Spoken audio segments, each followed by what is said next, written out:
नमस्कार दोस्तों, मेरा नाम अभिषेक भट्ट है और लॉ ऑफ टॉट को जो हम ऑल इंडिया बार एग्जाम के पर्सपेक्टिव से समझने की कोशिश कर रहे हैं, इसके तीसरे लेक्चर में आप सभी लोग का स्वागत है।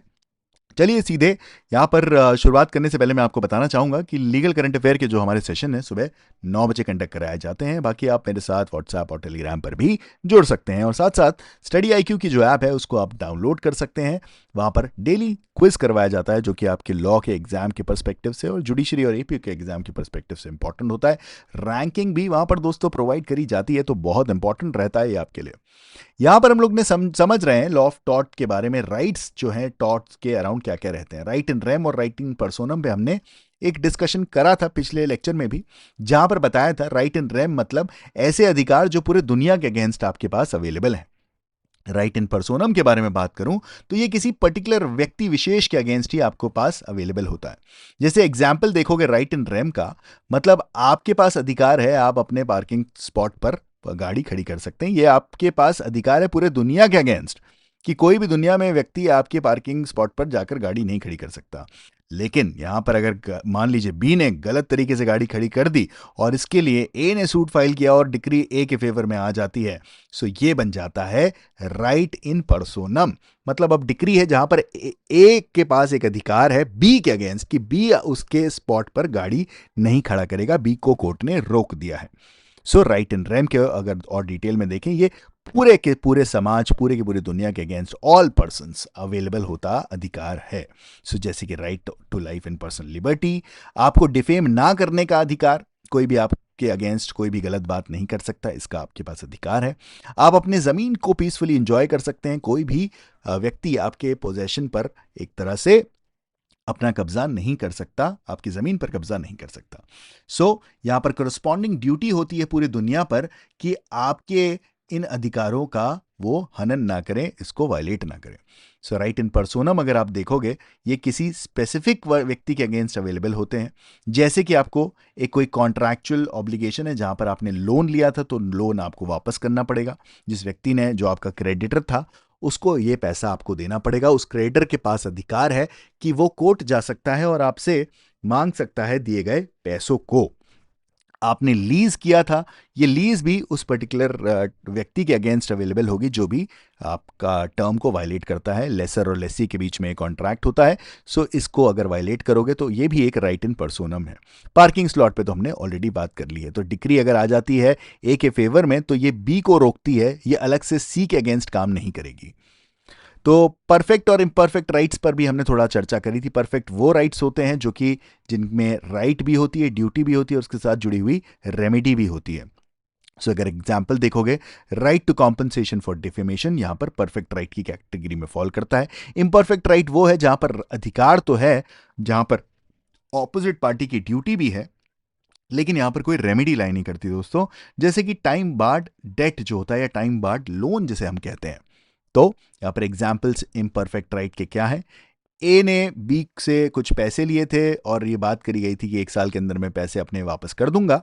और बात आपको पता है कि अगर 1 साल बीत जाता है उसके बाद 3 साल का समय कानून हमें देता है recovery of money suit file करने का। अगर ये 3 साल बीत जाते हैं तो फिर ये जो लोन लिया गया था वो टाइम बार्ड हो जाता है। मतलब अब आप कोर्ट नहीं जा सकते क्योंकि जो आपका अधिकार था पैसे अपने रिकवर करने का वो इम्परफेक्ट राइट की कैटेगरी में फॉल कर गया है।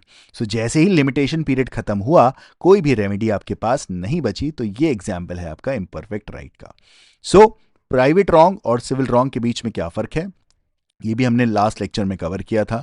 यहां पर प्राइवेट रॉन्ग जो है वो इंडिविजुअल्स के बीच में होता है और सिविल सूट आप इसके लिए फाइल करते हैं। पब्लिक रॉन्ग जैसे कि क्राइम कोई होता है जिसको ब्लैकस्टोन ने डिवीजन दिया था, तो यहां पर पूरे समाज को ये इफेक्ट करता है पब्लिक रॉन्ग, और इसके लिए आपको सजा हो सकती है, इंप्रिजनमेंट हो सकती है और पहले आपको प्रोसिक्यूट करा जाएगा। सो अर्लियर पहले ये सोचा जाता था कि ये जो लॉ ऑफ टॉर्ट है और क्राइम है इसमें कोई डिफरेंस नहीं है। सो बेलेबल ऑफेंसेस है, वहां पर आपको कॉम्पनसेशन, हीनेस ऑफेंसेस है तो वहां पर आपको डेथ। फिर बाद में ये डिवीजन हमें यहां पर देखने को मिलता है जो कि प्राइवेट और पब्लिक रॉन्ग का आता है। विनफील्ड और सैलमन पर भी हमने बात करी थी कि विनफील्ड ने कहा था ये लॉ ऑफ टॉर्ट होता है। क्यों? क्योंकि जनरल प्रिंसिपल्स हैं जो कि ब्रॉडर है और डायनेमिक है, और सारे सिविल रॉन्ग यहां पर कवर होते हैं लॉ ऑफ टॉर्ट की कैटेगरी में, जो कि अनकोडिफाइड है। जितने भी अनकोडिफाइड हैं वो सारे लॉ ऑफ टॉर्ट की कैटेगरी में फॉल करेंगे। सैलमन ने दोस्तों ऑन द अदर हैंड कहा कहा था कि नहीं, ये जो कानून है इसका नाम होना चाहिए law of torts.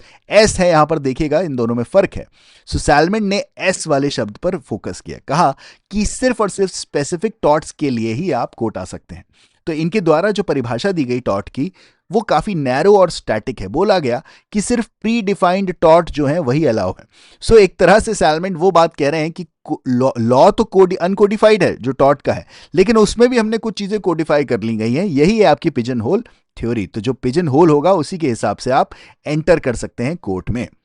So only if your claim is fitting a particular pigeon hole, जैसे कि न्यूसेंस, असॉल्ट या फिर ट्रेसपास, तभी आप सैलमन की परिभाषा के हिसाब से आपके अगेंस्ट एक टॉर्ट कमिट हुआ है। विनफील्ड ने दी थी यूनिटी थ्योरी और उसने कहा था कि अगर कोई सिविल रॉन्ग होता है जहां पर कोई भी लीगल जस्टिफिकेशन नहीं है तो वो टॉर्ट की कैटेगरी में फॉल करता है। सो जैसे कि आपका यहां पर इमोशनल डिस्ट्रेस हो रहा है लेकिन कोई फिजिकल हार्म नहीं है, जैसे कि आप प्राइवेसी का ब्रीच देखते हो बट वहां पर कोई फिजिकल इंट्रूजन नहीं हुआ है, नोबल एनवायरमेंट डैमेज केसेस। सो अगर ये सारी चीजें होती हैं जहां पर रॉन्ग तो कमिट हो रहा है और पर वहां पर ऐसा पर से आपको ये नहीं देखने को मिल रहा कि कोई एग्जिस्टिंग लॉ या एग्जिस्टिंग टॉट वहां पर एग्जिस्ट करता है। एग्जिस्टिंग लॉ करेगा एग्जिस्ट तो वो तो खैर वैसे भी कॉन्ट्रैक्ट की कैटेगरी में चला जाएगा, लेकिन या फिर उस पर्टिकुलर लॉ के वायलेशन की कैटेगरी में फॉल कर जाएगा। लेकिन अगर कोई भी कानून नहीं है लेकिन तब भी सिविल रॉन्ग हो रहा है, मतलब आपके अधिकारों का हनन हो रहा है, तो विनफील्ड कहते हैं कि हाँ आप टॉर्ट की क्लेम के चलते कोर्ट में आ सकते हैं। सो विनफील्ड की थ्योरी ग्रोथ एंकरेज करती है, डायनेमिक है। सैलमन की थ्योरी बहुत रिजिड है और एवोल्यूशन को रोकती है। तो जुडिशरी इंडिया के अंदर कौन सी चीज़ों को फॉलो करेगा? दोनों चीज़ों को फॉलो करा जाता है। अगर एग्जिस्टिंग टॉर्ट है तो सैलमन की पिजन होल थ्योरी काम करेगी, अगर कहीं पे भी फिट नहीं हो रहा तो विनफील्ड की थ्योरी के अंदर ये चीज ओलियम गैस लीक केस के अंदर एक तरह से कोर्ट ने प्रेफर करा था विनफील्ड की थ्योरी को। कहा था कि एब्सोल्यूट लायबिलिटी के प्रिंसिपल को प्रोपाउंड करते हुए कोर्ट ने कहा कि यहां पर अगर आप अपनी ज़मीन के अंदर कोई ऐसा हजार्डस सब्सटेंस या फिर हजार्डस मटेरियल लेकर आते हैं जो कि अगर एस्केप कर जाएगा तो सारे के सारे लोगों को नुकसान होगा, सो उस सिनेरियो में आपको कॉम्पनसेशन देना होगा। सो ये डायनेमिक नेचर का है जो कि आपने विनफील्ड थ्योरी के हिसाब से ये देखने को मिलता है। सो टॉर्ट कहता है कि सोसाइटी के साथ इसको इवॉल्व करना चाहिए। जुडिशरी यहां पर रेमेडीज क्रिएट करेगी और नए रॉन्ग्स भी बना सकती है, और ये सारी चीज न्याय और इक्विटी के सिद्धांत को मद्देनजर रखते हुए किया जाता है। उबी जस्ट इबी रिविडियम कहता है wherever there is a right there is a remedy, और विनफील्ड की थ्योरी भी एक तरह से इसी बात को स्टैब्लिश करती है। तो सो प्रैक्टिस क्वेश्चंस देख लेते हैं। इनमें से कौन सा डिफाइन करता है राइट इन रेम को? एक राइट जो कि एनफोर्सेबल होता है किसी स्पेसिफिक पर्सन के अगेंस्ट, नहीं। एक राइट जो कि एनफोर्सेबल होता है, नहीं। ये वाला ऑप्शन अभी चेक करेंगे, नहीं। मैं इसलिए कह रहा हूं कि इसको देखना होगा। राइट इन रैम के बारे में बोल रहा है, राइट इन रैम। Right which is enforceable against the world at large, इसको भी देखेंगे हम लोग। Right against right that has no remedy या टाइम बार्ड राइट। तो आपको पता है राइट इन रैम मतलब समाज के किसी भी व्यक्ति के अगेंस्ट ये एक तरह से एप्लीकेबल होता है। Right enforceable against the world at large, at large के सिनेरियो में तो ऑप्शन नंबर बी सही होगा। एक डिक्री पास करी जाती है ए और बी के बाद में पार्किंग स्पेस से जुड़ी हुई, तो वो किसके अगेंस्ट इन्फोर्सेबल होगी? क्या ये पूरे समाज के अगेंस्ट इन्फोर्सेबल होगी? क्या ये सिर्फ बी के अगेंस्ट इन्फोर्सेबल होगी? क्या एनीवन जो भी इस रूल को वायलेट करेगा, या फिर पूरे नेबरहुड के अगेंस्ट अवेलेबल होगी? तो क्योंकि डिक्री ए और बी के बीच में पास हुई है, बी यहां पर लायबल हुआ है, तो ये सिर्फ और सिर्फ बी के अगेंस्ट होगी। राइट इन पर्सोनम का एग्जाम्पल है। इसके बाद परफेक्ट राइट का जो कैरेक्टरिस्टिक है उसको देखते हैं। परफेक्ट राइट के अंदर कोई करस्पॉन्डिंग ड्यूटी नहीं कह रहा है, फिर कह रहा है it has a duty but वहाँ पर रेमेडी नहीं है। यहाँ पर ड्यूटी भी है, एनफोर्सेबल रेमेडी भी है, या फिर इसको किसी भी व्यक्ति के अगेंस्ट इन्फोर्स नहीं किया जा सकता। परफेक्ट राइट का मतलब ही यहाँ पर पढ़ते ही हमें ये बात समझ में आ रही है कि इसके अंदर ड्यूटी भी है और एनफोर्सेबल रेमेडी भी है, मतलब आप कोर्ट जा सकते हैं। सो राइट भी था, ड्यूटी भी थी, और साथ साथ यहाँ पर रेमेडी भी प्रोवाइड करी जाती है। सो एक डेट जो कि टाइम बार्ड हो जाता है लिमिटेशन लॉ के हिसाब से, तो वो क्रेडिटर को क्या यहाँ पर अधिकार है? Right does the creditor hold now, किस तरह का ये अधिकार बन जाता है जो कि एक टाइम बार्ड डेट होता है, मतलब अब समय बीत चुका है कि आप कोर्ट आ सकते थे और अपना जो क्लेम है, जितना पैसा आपने किसी व्यक्ति को दिया था उसको आप क्लेम कर सकते थे। सो यहाँ पर ये क्या होता है? ये आपका एक तरह से इम्परफेक्ट राइट बन जाता है। इम्परफेक्ट राइट अपूर्ण अधिकार की तरह देखा जाता है। इनमें से किसने प्रोपाउंड करा था pigeon whole theory? Pigeon whole theory salmon के द्वारा दी गई थी, और इन्होंने कहा था कि लॉ ऑफ टॉर्ट क्या है? It is law of torts. कोई स्पेसिफिक टॉर्ट के जो क्लेम होते हैं जो पिजन होल के अंदर फिट कर जाते हैं, वही आपके एक तरह से टॉर्ट के क्लेम के अंदर फिट होते हैं। तो विनफील्ड की थ्योरी के हिसाब से टॉर्ट क्या कॉन्स्टिट्यूट करता है? Only if it matches a specific name tort, injury that does not have a remedy, wrongful act causing legal injury, या फिर ओनली क्रिमिनल एक्ट्स।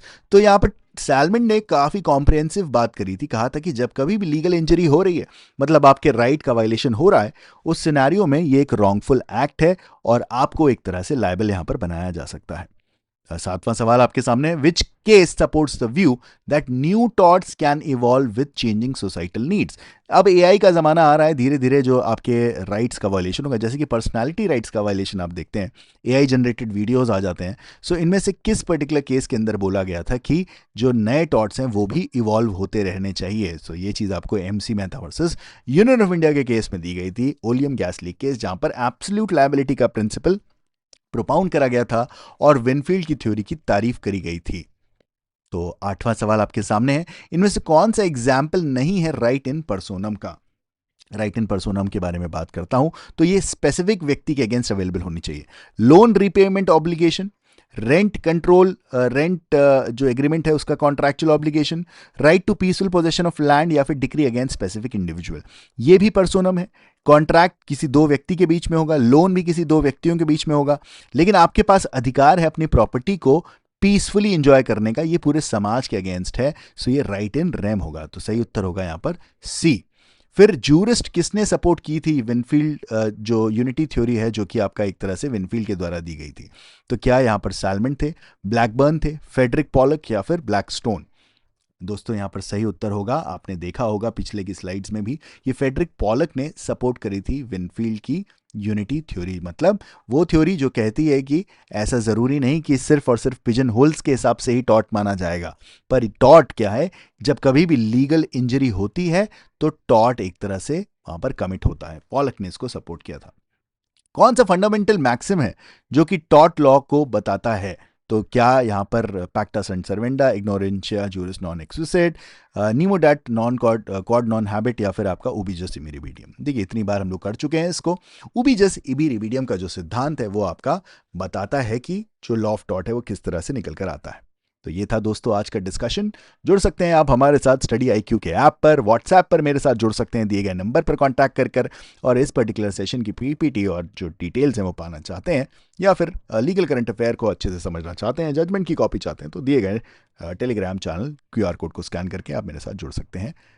तो this is it, this is me Abhishek Bhatt signing off. I will see you in the next lecture. Until then bye bye, take care and Jai Hind.